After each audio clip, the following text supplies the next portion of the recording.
Olá, pessoal! Estamos começando mais uma edição do Bites à Mesa, a terceira edição desse projeto, que é uma parceria entre o Pulse e o Touch for Food. Para quem ainda não me conhece, eu sou a Malu, do time de comunicação do Pulse, que é o hub de inovação da Raizen. Né? O Pulse nós trabalhamos com inovação aberta e conectamos startups a universidades, investidores, a própria Raizen, além de outros players do mercado, e aproximamos pessoas que tenham um desafio a empreendedores que tenham essas soluções inovadoras. A Raizen é uma empresa integrada de energia que atua em todas as etapas do processo, do cultivo da cana, a produção de etanol, açúcar e bioenergia, até a logística, distribuição e comercialização de combustíveis.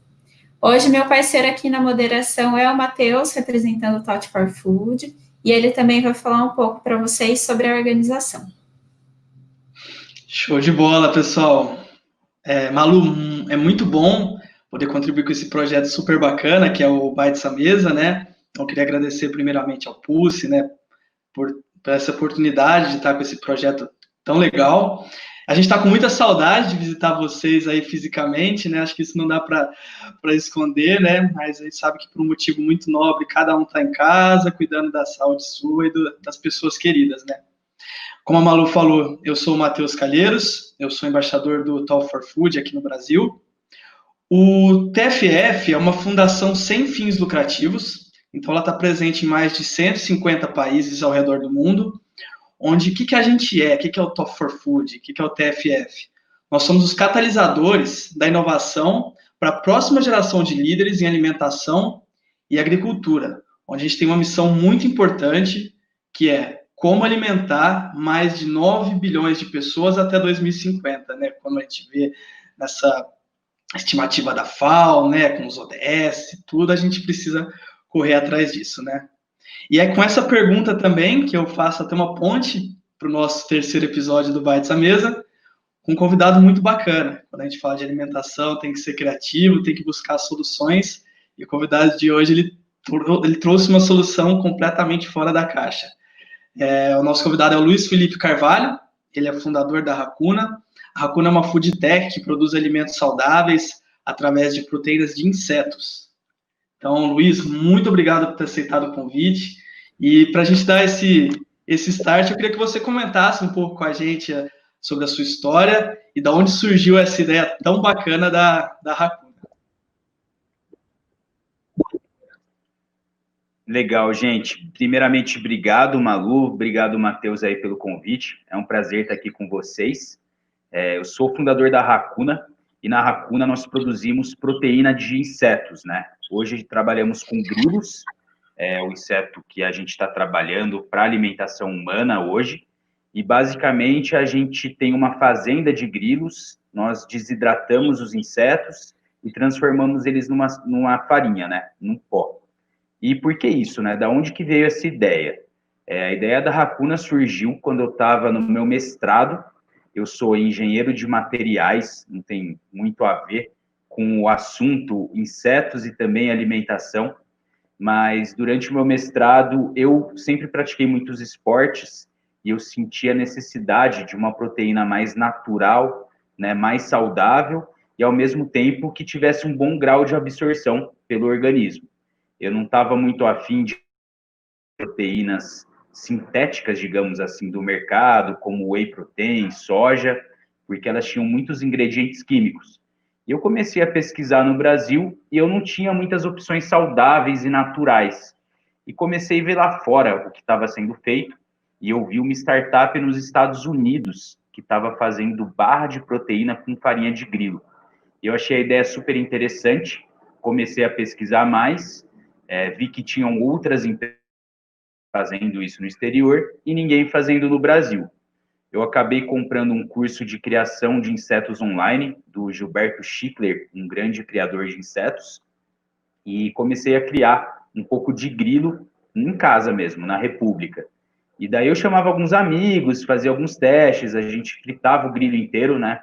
Comia com cerveja, o pessoal gostava, Um dia eu peguei uma receita de granola da internet, pus um pouco de farinha de grilo que eu mesmo fiz, fui para algumas lojas de suplementação, produtos naturais, e a aceitação foi muito boa. E daí eu percebi que isso poderia virar um negócio.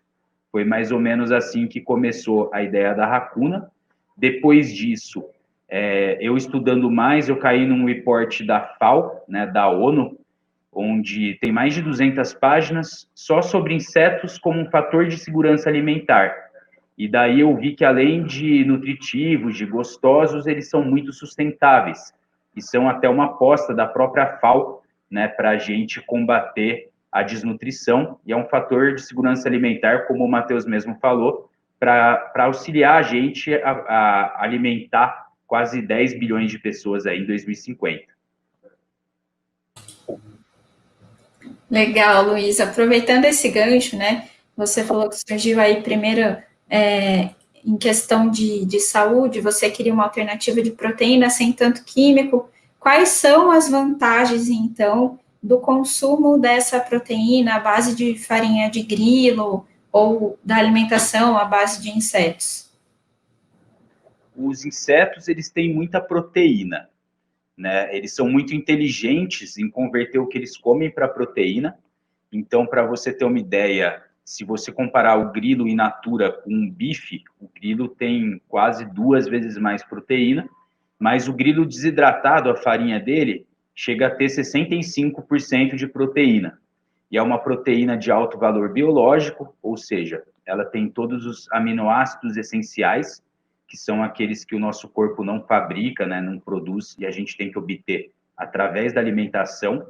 E além da proteína em si, os insetos eles têm muitos nutrientes, muitas vitaminas. Para ter uma ideia, o grilo, por exemplo, ele tem 12 vezes mais vitamina B12 que salmão, tem ômega 3, tem ômega 6.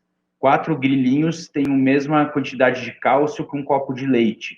Além de muito ferro, zinco, eles têm a quitina, ela é considerada uma fibra insolúvel, então ainda é um alimento pré-biótico, ele auxilia no funcionamento do intestino, ele tem muitas vantagens nessas questões nutritivas, né, nutricionais. Tem só um único porém, que quem é alérgico a crustáceos e frutos do mar, é aconselhável se alimentar de insetos, porque pode ter uma alergia semelhante. E além de tudo isso, eles naturalmente não têm glúten e também não têm lactose. E eles podem ser uma alternativa interessante para a whey protein, né, a proteína do soro do leite. Que legal, muito bacana. Sim. Aí tá proteína. Ô, Luiz, e até nesse ponto já tem esse combo super legal, né, que está incluído. E eu tive o prazer, né, de experimentar. Os grilos da Racuna são muito bons. Um limãozinho ali, uma cervejinha, como você falou. E eu queria saber um pouco de você, esses benefícios todos que o grilo traz. O quão desafiador é você levar um produto à base de insetos, né, para o mercado, para as pessoas? Como que tem sido essa empreitada sua, esse desafio? Isso é uma história bem interessante. Nós fizemos vários eventos, participamos de vários workshops, né? No começo, a gente levava bastante tipo de inseto, mas para testar a mesma aceitação do público no Brasil. Então, eram larvas de tenébrio, algumas espécies de barata, grilos, e a gente viu que a maioria dos insetos inteiros as pessoas não consomem. No Brasil, a gente tem uma barreira cultural enorme. Geralmente as pessoas associam os insetos com sujeira, né, com algum animal sujo, mas na verdade os insetos comestíveis eles são criados para isso, nas condições sanitárias ideais, certinhas. Mas voltando um pouco atrás, a gente viu que os insetos inteiros eles não despertam muita curiosidade. Tem pessoas que são curiosas que vão comer, mas a grande maioria não come. Então, para a gente contornar um pouco esses desafios, a gente percebeu que o inseto processado, ele abre as portas de uma maneira bem mais fácil. Ou seja, se eu usar a farinha do inseto para um alimento que as pessoas já consomem, como, por exemplo, um bolo, um pão, uma granola, um cookie, onde você substitui frações de farinhas vegetais pela farinha do inseto, você vai ter um alimento mais proteico, né, mais nutritivo em proteína, e assim as pessoas, sem enxergar o inseto inteiro, elas consomem bem mais facilmente. Ainda assim tem uma barreira, nós acreditamos que essa barreira vai levar um tempo para ser quebrada, né, por grande parte da população, mas tem uma história bem interessante de um pessoal nos Estados Unidos que eles comparam a utilização de insetos para alimentação como sushi, que há 30 anos atrás, 40 anos atrás, quando o sushi entrou na Califórnia, e até no Brasil a gente pode fazer essa comparação, muita gente não imaginava comer peixe cru, algo do tipo. Mas culturalmente isso foi sendo mais aceito, e hoje em cada esquina que você vai tem um restaurante japonês. E eu acredito que com o passar dos anos, assim, o consumo de insetos vai ser bem mais geral, eu diria, e com menos barreiras. Mas hoje ainda existe, temos desafios culturais e também desafios regulatórios.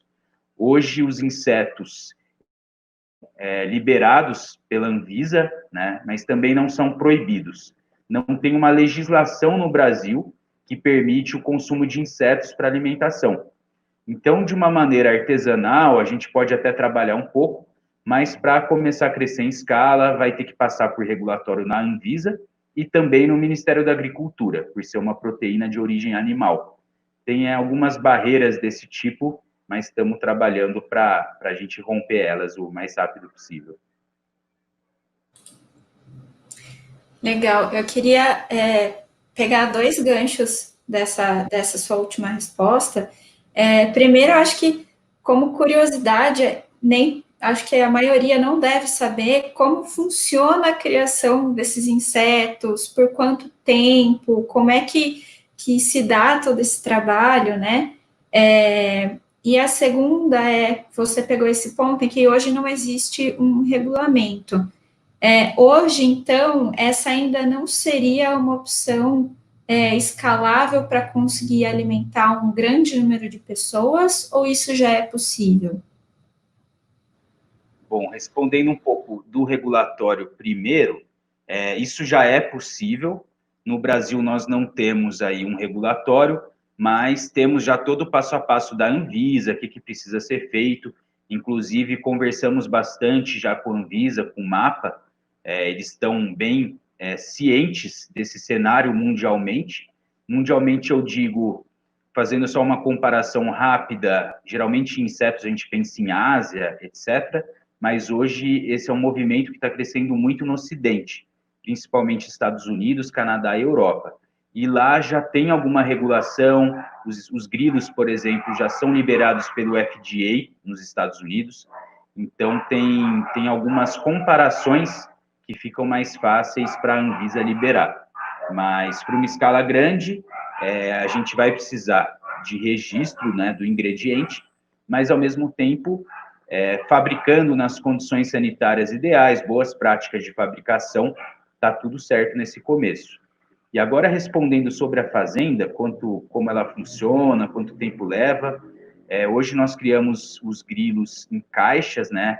São caixas grandes aí, de mais de 300 litros, com alimentação. Nós alimentamos eles com ração de aves, são ração para codorna, e fonte de umidade, água, e eles passam uma etapa de crescimento.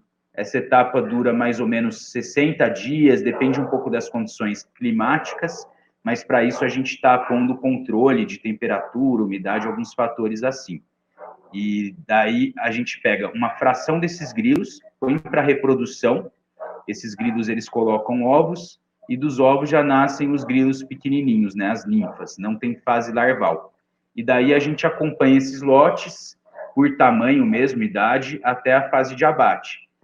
O ideal para o abate é por congelamento, você imita o ciclo natural de hibernação do bicho, né? Ele não sente dor, é bem humano, e depois disso eles são desidratados, hoje em estufa de circulação forçada de ar, e depois triturados para virar essa farinha.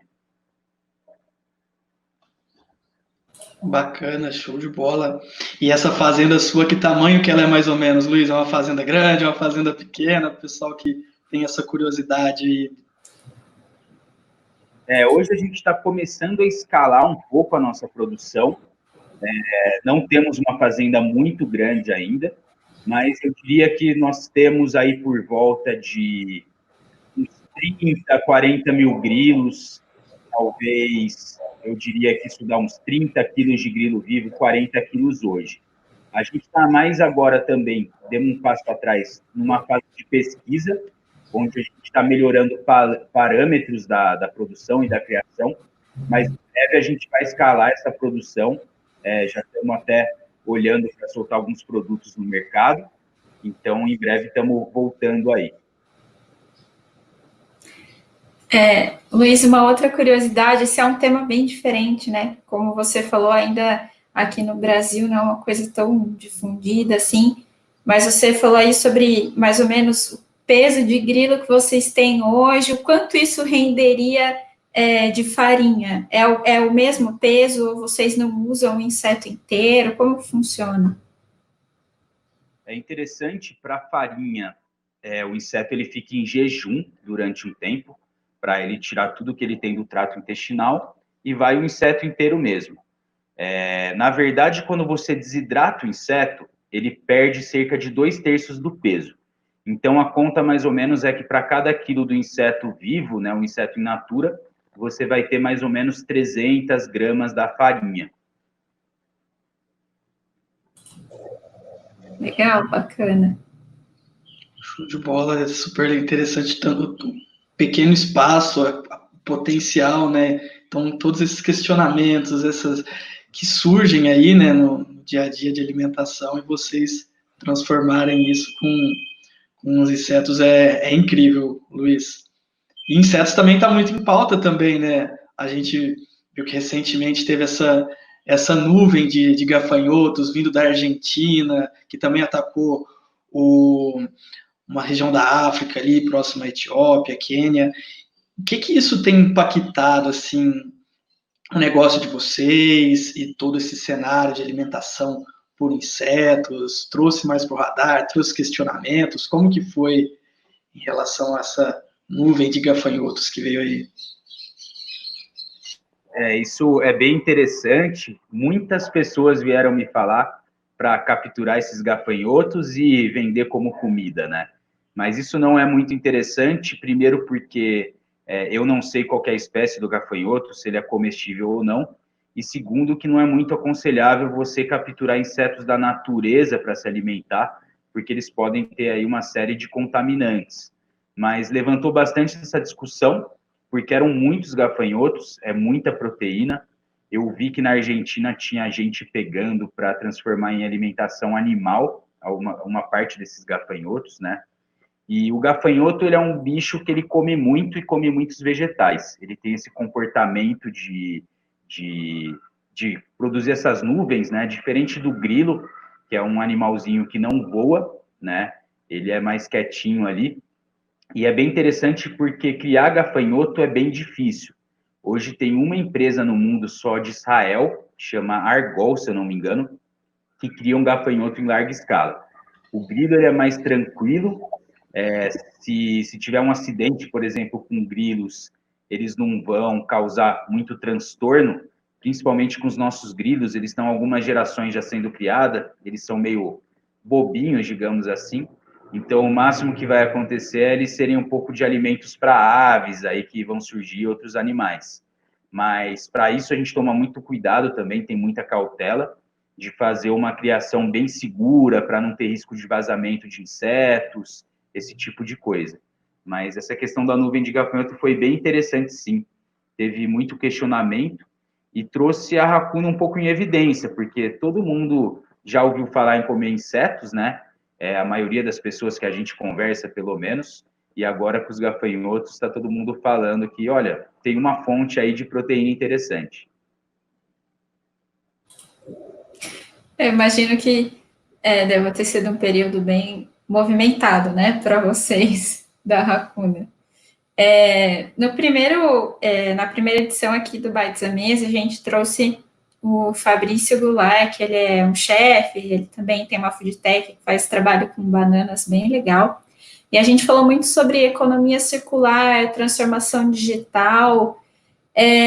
De que forma você enxerga a aplicação dessa transformação digital, inovação e tecnologia nessa parte de alimentação com insetos? Essa parte é bem interessante, porque aí entra a questão da sustentabilidade dos insetos, né? Em geral, os grilos, por exemplo, esses são alguns dados de empresas do exterior e também da FAO, eles utilizam muito menos água, muito menos recursos, né, alimentos, muito menos área, e eles esperem muito menos gases do efeito estufa do que os animais tradicionais. A conta que é feita mais ou menos é que o grilo ele usa cerca de 2.000 vezes menos água que o boi, ele expele 100 vezes menos gases do efeito estufa, é cerca de 4.000 vezes mais eficiente quanto ao uso da área e também utiliza 12 vezes menos alimento para produzir a mesma quantidade de proteína. E além de poderem ser criados em ambientes urbanos, né, em fazendas verticais, digamos assim, então isso evita um pouco do desmatamento, tem toda essa questão interessante. Para alimentação humana, infelizmente, por legislação europeia, americana, e eu acredito que no Brasil vai ser assim, nós não conseguimos alimentar os insetos com resíduos, né, resíduos orgânicos, etc. Isso eu acho que não vai acontecer. Precisamos alimentar os grilos com um alimento mais puro, digamos. Mas para alimentação animal, tem algumas espécies de insetos que são criadas à base de resíduos, como algumas larvas de mosca, né, algumas espécies, alguns tipos de barata. E eu acho que os insetos daí se encaixam bastante nessa questão, né, de sustentabilidade e também da economia circular, onde a gente pega resíduos orgânicos em gerais e transformam ele em proteína, né, em outros produtos que vão ser reutilizados para a alimentação de animais. Inclusive, os insetos eles também produzem um esterco, nós chamamos de frass, e esse esterco ele é super bom para ser utilizado como um adubo, um fertilizante. Então, tudo que a gente faz na nossa criação de grilos, nada é perdido. No final, a gente ainda tem esse fertilizante para ser usado. Eu diria que essa revolução dos insetos comparado à transformação digital, ela é um pouco mais lenta, não é uma revolução muito barulhenta, é um pouco mais silenciosa, e eu acredito que ela vai levar um tempo ainda, principalmente no Brasil, onde a gente tem muito acesso à proteína, mas ao mesmo tempo a gente está vendo que tem muita gente querendo já insetos para consumir. Eu tive essa ideia, comecei a trabalhar com a Racuna faz 4 anos, mais ou menos, e antigamente ninguém ouvia falar de insetos para alimentação. Hoje isso já está bem aberto, né? Está bem interessante, está meio que exponencial também. Mas eu diria que é uma revolução um pouco mais silenciosa comparada à revolução digital, né? Bom, e falando então em revolução dos insetos, todo mundo sabe que aqui no Bites na Mesa a gente traz muita informação interessante, mas a gente também põe a mão na massa. Então, hoje aqui nesse episódio a gente vai ter uma receita com o chefe Rossano, então todo mundo já anota aí o passo a passo e depois a gente volta. Bem interessante. Só botar a mão na massa. Eu conheci o Rossano pessoalmente, já tive a oportunidade de experimentar algumas iguarias dele e são realmente fantásticas, vale a pena. Então vamos lá. Fala pessoal, tudo bem? Meu nome é Rossano Linassi, eu sou formado em gastronomia, trabalhei algum tempo aí em restaurantes, trabalho com insetos na alimentação desde 2010 e vim fazer aqui um prato simples para vocês para mostrar como a gente pode estar utilizando esses animais aí como fonte de proteína. Eu espero que vocês gostem, é uma receita bem tranquila. Eu vou utilizar também outros elementos como o peixe aí que a gente já está mais acostumado. Então vem comigo aí que eu vou mostrar para vocês como fazer. A gente tem aqui nossos ingredientes. Eu estou aqui também de cameraman, então tem um pouquinho dessa interação aí. Um peixe aqui, qualquer tipo de peixe com a carne um pouquinho mais firme. Aqui no caso eu estou utilizando uma tilápia. Vou passar ele levemente aqui na maisena, temperei ele com algumas ervas ali, com um pouquinho de salsinha, cebolinha, sal e pimenta. Então eu vou empanar ele rapidamente aqui nessa maisena. Uma camada fina, não precisa muita coisa, porque depois ele vai para o forno para a gente finalizar. Vou esquentar a minha frigideira.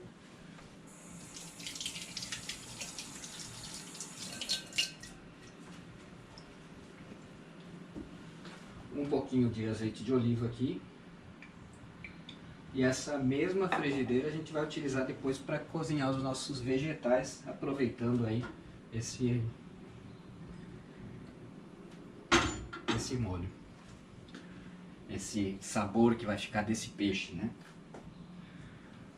Depois aqui a gente vai utilizar então cebola, cenoura, um pouco de acelga, um tomate fresco, pode ser qualquer outro tipo de vegetal que você tiver, um pouquinho de cebolinha para finalizar. Nossa frigideira aqui já está quente, então vamos começar logo essa fritura. Bate aqui para tirar o excesso e a gente vai fritar isso rapidamente aqui.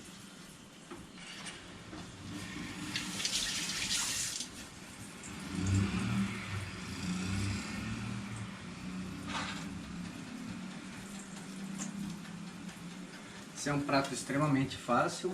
O que a gente está fazendo aqui é incorporar elementos que a gente já conhece com outras proteínas, como é o caso aqui dos insetos. A gente vai fazer uma fritura rápida, porque depois esse peixe vai ser finalizado no forno enquanto a gente faz os nossos vegetais. Então deixa ele fritar mais um pouquinho. Aqui eu vou mostrar para vocês a mistura que a gente vai colocar em cima. Eu utilizei um pouquinho de farinha panko e também tenébrios, aqui os tenébrios comuns, essa larvinha pequena aqui que vocês podem observar.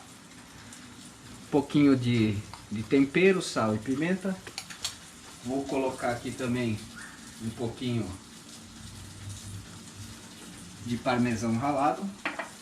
Misturar bem isso. Isso depois vai para a cobertura do nosso peixe. Aqui já está ok.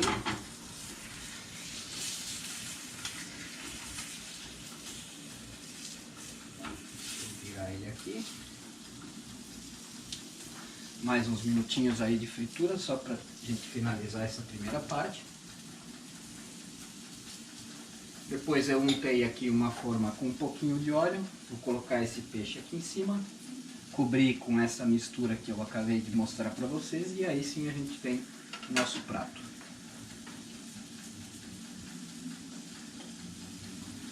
Então aqui já está ok.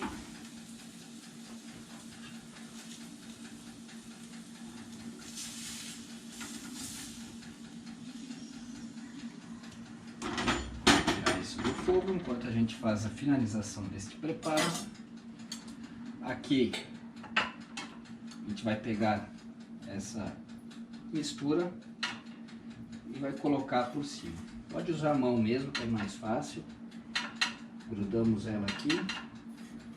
Ela tem também um pouquinho de azeite de oliva para ajudar a manter tudo junto. E o queijo também vai fazer esse papel de unir essa mistura. O forno aqui está pré-aquecido. Vai rapidinho aqui para o forno. Enquanto isso finaliza, a gente vai fazer os nossos vegetais. Vocês veem que aqui ficou bastante coisa na frigideira e é justamente isso que a gente quer para incorporar sabor nesse prato. A gente vai esquentar, colocar um pouquinho mais de óleo para também ajudar a liberar esses sabores aqui na frigideira. E vai começar com a cebola. A gente vai fritar a nossa cebola.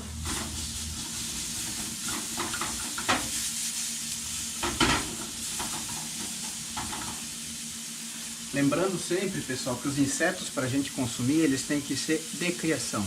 Então, insetos sempre de criação, para a gente ter certeza que são insetos limpos e que a gente pode confiar no que está comendo, para comer sem problema, sem se preocupar.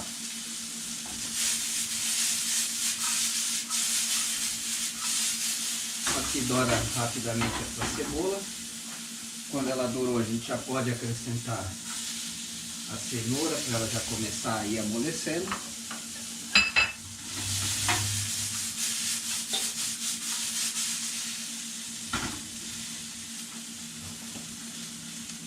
Vamos olhar mais de perto isso aqui. Desculpe a câmera, mas vamos lá. Aqui então nossa mistura. Eu estou usando aqui, o Luiz deve ter falado para vocês que é bacana a gente utilizar a farinha, mas eu estou utilizando aqui tudo mais inteiro, olha só. São tenébrios gigantes e grilos. Eles estão desidratados. Eu vou juntar eles aqui nessa mistura.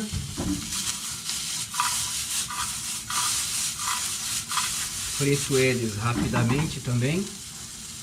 A cenoura já está começando a amolecer, então a gente já pode juntar essa selga. Vamos tirar isso aqui que a gente não precisa mais.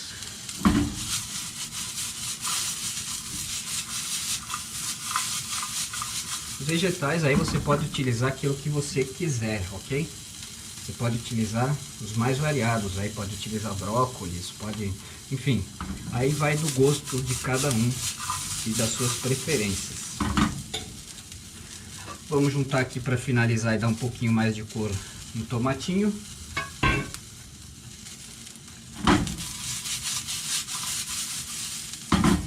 Vamos jogar um pouquinho aqui de pimenta moída para dar um sabor, um pouquinho de sal. Vocês podem ver que é um prato extremamente simples, muito fácil de fazer.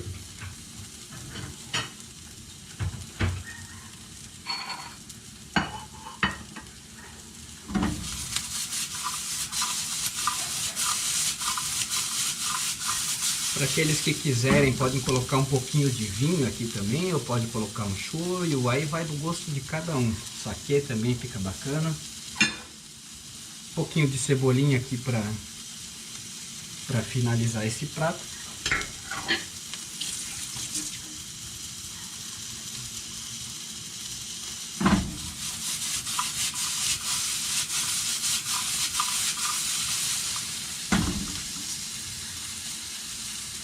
Vamos estar finalizando aí. Ok. Só deixar tudo ficar macio, mas ainda al dente, que é importante essa parte. Nosso peixe está lá no forno, está quase finalizado. Deixa eu mostrar para vocês também.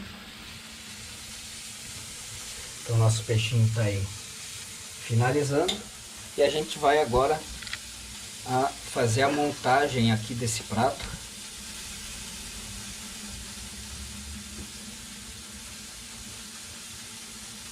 Deixa eu subir um pouquinho mais aqui que eu acho que vai ficar melhor, né? Aí tá bacana, muito bem. Vegetais aqui então estão prontos. A gente vai pegar uma porção deles aqui no meio do prato, cheio com os nossos amiguinhos aqui, com os nossos insetos junto, que dão um ar todo especial para esse prato. E vamos pegar aqui também o nosso peixe, bem na hora.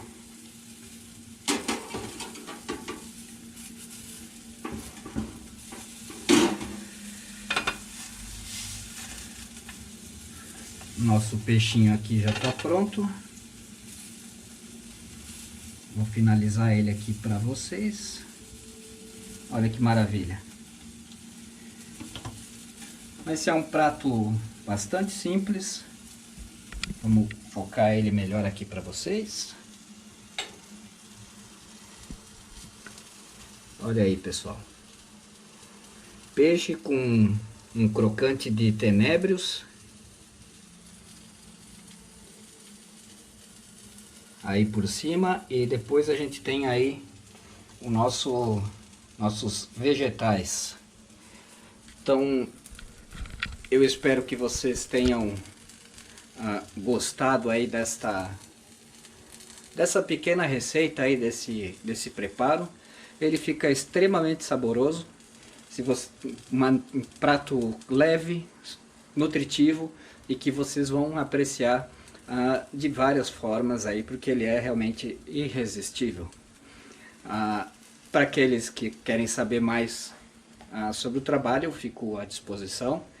Espero que o pessoal também curta, e agradeço muito aí o convite para estar participando com vocês e estar fazendo esse prato, mostrando um pouquinho aí daquilo que eu tenho feito aí nos últimos 10 anos nessa cozinha entomofágica, né? A cozinha com os insetos. Um abraço para todo mundo, obrigado. Bom, pessoal, estamos de volta depois dessa receita chique aí do chefe Rossano. Espero que vocês tenham anotado aí e tenham aguçado um pouco o apetite de vocês. Eu quero experimentar, já está aqui no radar.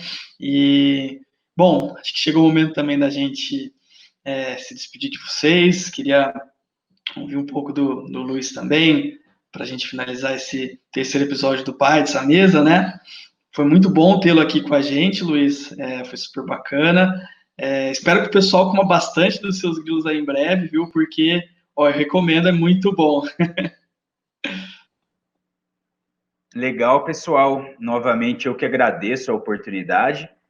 Queria finalizar deixando um recadinho que em breve nós vamos ter alguns produtos aí no mercado de novo. A gente já tinha algumas barrinhas, mas era bem artesanal, então a gente resolveu parar de vender para focar um pouco mais na tecnologia, mas em breve estaremos de volta. E também que os insetos, por mais estranhos que pareçam, né, como um alimento, eles são uma fonte muito segura de alimento, de proteína, né? Os insetos, eles são bem distantes geneticamente do ser humano, então doenças como o mal da vaca louca, gripe aviária, gripe suína, até o próprio Covid, né? Nesses tempos de pandemia, isso é bem interessante. Hoje, mais de 1/3 da população mundial já tem uma cultura de comer insetos. Aqui no Brasil, também tem algumas regiões com tanajura, né? Algumas larvas no norte. E que um brasileiro médio, um brasileiro normal, come de 1,5 kg a 2 kg de inseto por ano sem saber. Se você come chocolate, come pão, toma café, molho de tomate, pela Anvisa é liberado ter algumas partes de insetos como contaminantes, porque é impossível tirar os insetos do processo produtivo. Então, como todo mundo já come inseto, queria deixar aqui essa transmissão para a gente começar a comer insetos conscientemente. É uma coisa muito legal, é bem interessante, são gostosos, muito nutritivos, e o futuro da alimentação. Então, para encerrar, não fiquem grilados, pessoal. Juntem-se a nós. Obrigado aí. Obrigada, Luiz, mais uma vez por aceitar o convite. Foi um papo muito bacana, muito interessante. Eu sei que vai despertar a curiosidade de muita gente. Desejo muito sucesso aí para a Racuna. Obrigada, Matheus, por dividir a moderação. Convido todo mundo, então, a ficar de olho nas nossas redes sociais, tanto do Pulse quanto do Tot for Food, para conferir aí os próximos episódios do Bites à Mesa. Obrigada e até mais. Obrigado, Malu. Obrigado, Luiz. Queria agradecer vocês. Ao pessoal também que está nos ajudando, que vocês não estão vendo aqui, tem o Ricardo, o Matheus Cirino, a Ive, embaixadora do Rio Grande do Sul, que está com a gente também. Então, são pessoas super importantes nessa caminhada. Esqueci de fazer um adendo também, a Hargol, que o Luiz comentou, do israelense também, é o embaixador do Top for Food. Então, a gente está conectado no mundo inteiro. Então, muito obrigado. E sigam a gente também nos canais, Top for Food Brasil, Pulse, Racuna, para estar mais inteirado aí. E mantemos nossa comunidade. Estamos juntos pelo digital, a gente ainda está firme e forte aí. Muito obrigado.